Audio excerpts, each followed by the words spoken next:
Start करते हैं हमारा पहला क्वेश्चन। जल में तैरना न्यूटन के किस गति के कारण संभव है? तो दोस्तों यह किस गति के कारण संभव है? यह है न्यूटन के तीसरे नियम के अनुसार। और न्यूटन का तीसरा नियम क्या कहता है? क्रिया प्रतिक्रिया का नियम। ठीक है। और न्यूटन का पहला नियम क्या कहता है? जड़त्व का नियम। इसे आप ट्रिक से याद कर सकते हैं, जड़ से क्रिया, यानी कि जड़त्व का नियम है न्यूटन का पहला नियम। और न्यूटन का दूसरा नियम क्या कहता है? संवेग का नियम। जड़त्व का नियम, संवेग का नियम और क्रिया प्रतिक्रिया का नियम। तो ये भी आप याद रखिएगा। फिर हमारा अगला प्रश्न है, किस तापमान पर जल का घनत्व अधिकतम होता है? यानी कि at what temperature is the maximum water density? तो दोस्तों यह होता है 4 डिग्री सेल्सियस पर अधिकतम होता है। और यदि हम जल के फ्रीजिंग पॉइंट की बात करें तो यह होता है 0 डिग्री सेल्सियस। और जल का बॉइलिंग पॉइंट होता है 100 डिग्री सेल्सियस। ये भी आप याद रखिएगा।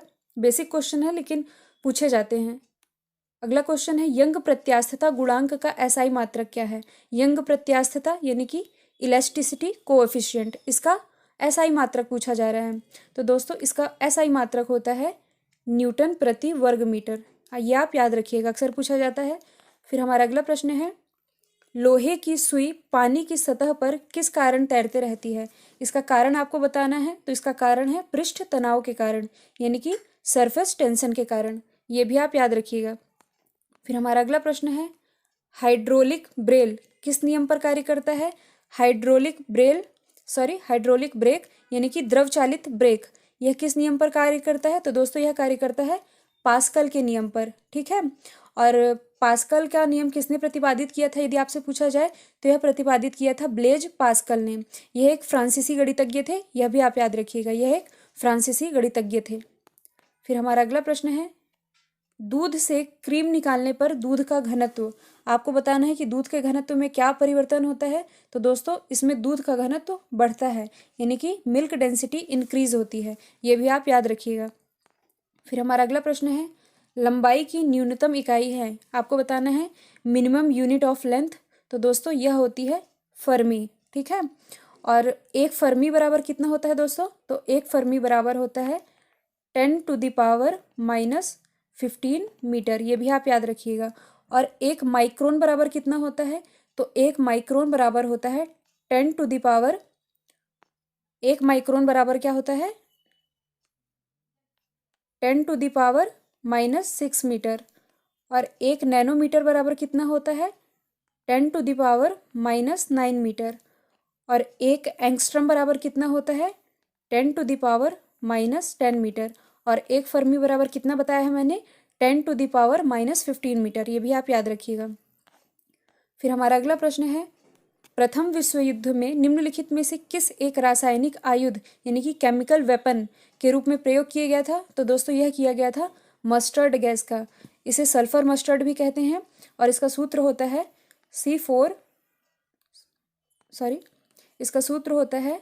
C4H8Cl2S। ये भी आप याद रखिएगा। फिर हमारा अगला प्रश्न है, एक उड़ते हुए चक्के की प्रति सेकंड घूर्णन की गति किससे मापी जाती है? तो दोस्तों यह मापी जाती है स्ट्रेबोस्कोप से।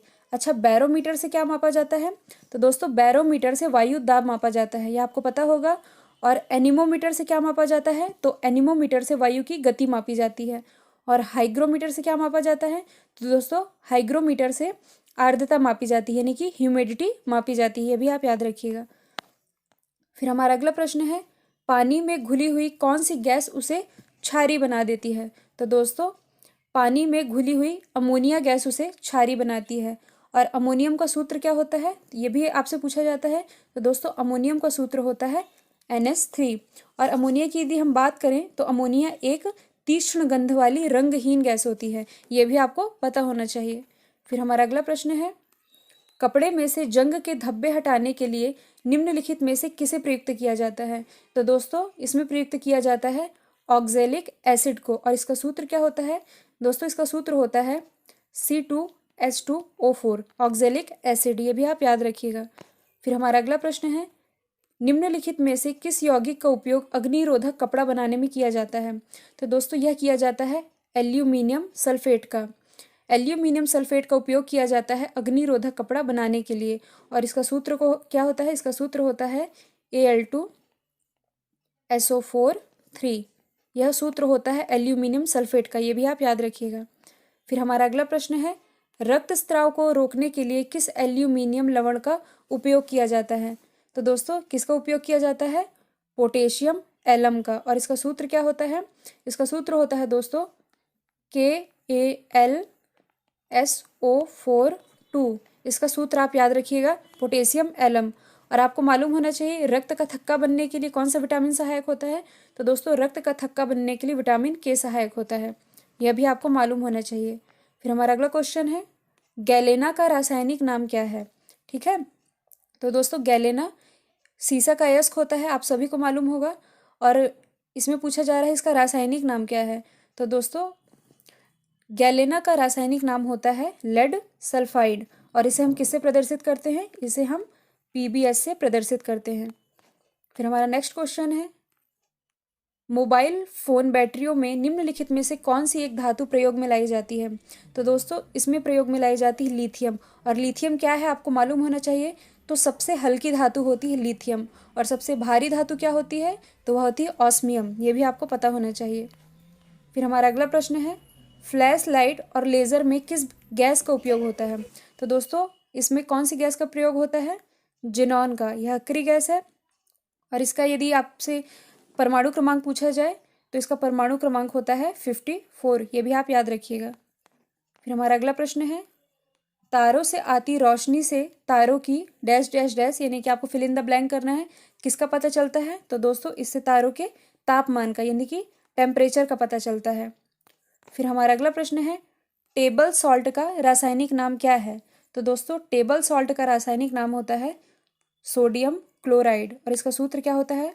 अक्सर पूछा जाता है NaCl, सोडियम क्लोराइड का सूत्र है।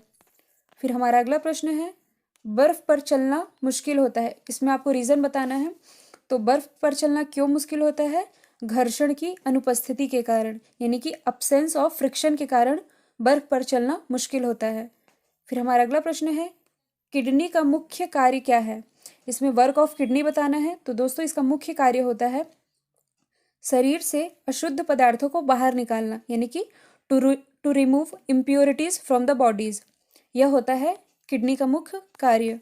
दोस्तों फिर हमारा अगला क्वेश्चन है, निम्नलिखित में से सबसे मीठी शर्करा कौन है? तो दोस्तों यदि देखा जाए तो इनमें से सभी शर्करा हैं, लेकिन आपसे पूछा जा रहा है कि सबसे मीठी शर्करा क्या है? तो दोस्तों सबसे मीठी शर्करा इसमें होती है फ्रक्टोज। क्या होती है? फ्रक्टोज।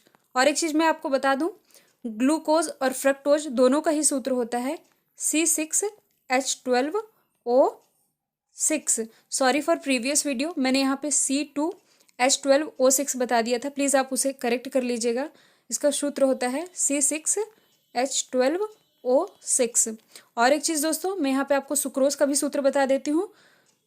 तो सुक्रोज का सूत्र क्या होता है दोस्तों? इसका सूत्र होता है C12H22O11। ये भी पूछा जाता है, तो ये भी आप याद रखिएगा, सुक्रोज का सूत्र, फ्रक्टोज का और ग्लूकोज का।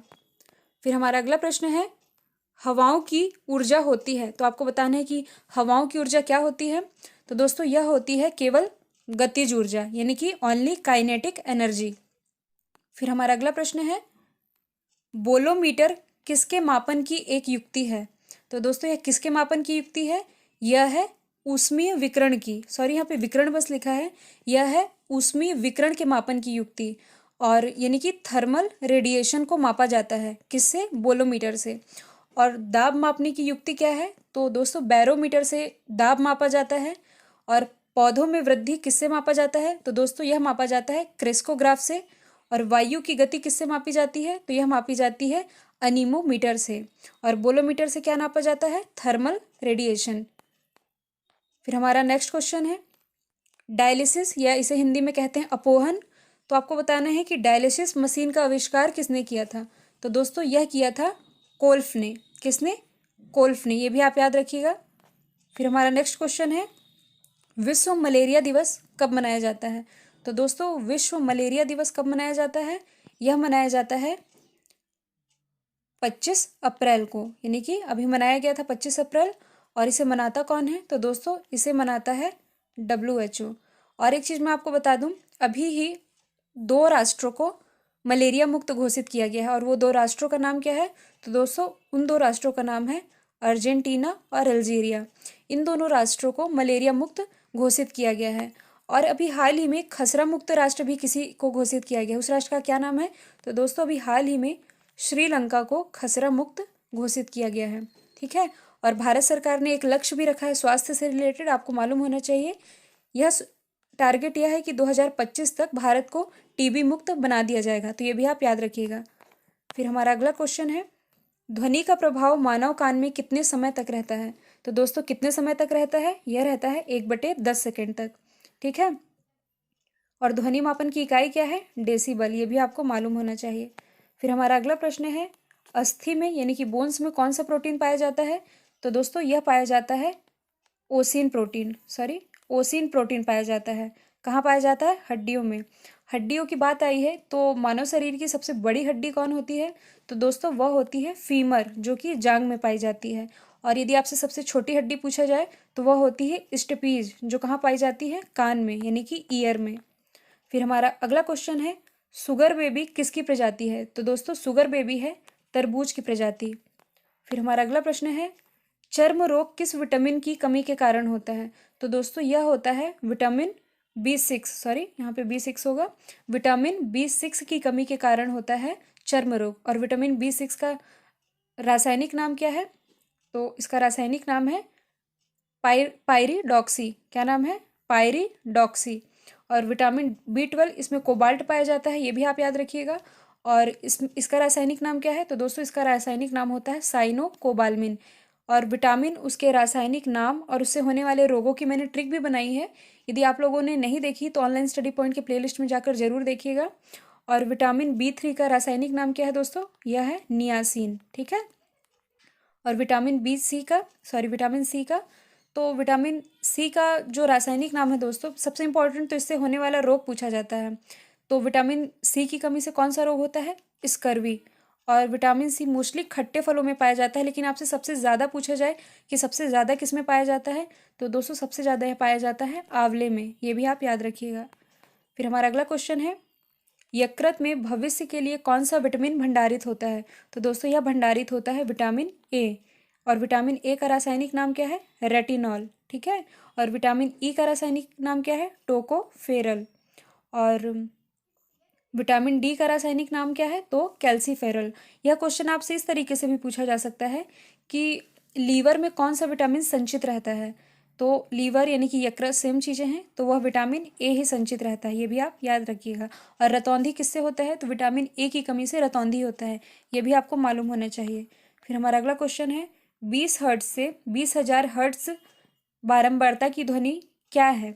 आपको बताना है कि क्या है। तो दोस्तों यह है श्रव्य ध्वनि, यानी कि जिसे हम सुन सकते हैं। ठीक है, यानी कि ऑडिबल है यह। 20 हर्ट्ज से 20,000 हर्ट्ज तक की ध्वनि जो होती है ऑडिबल होती है।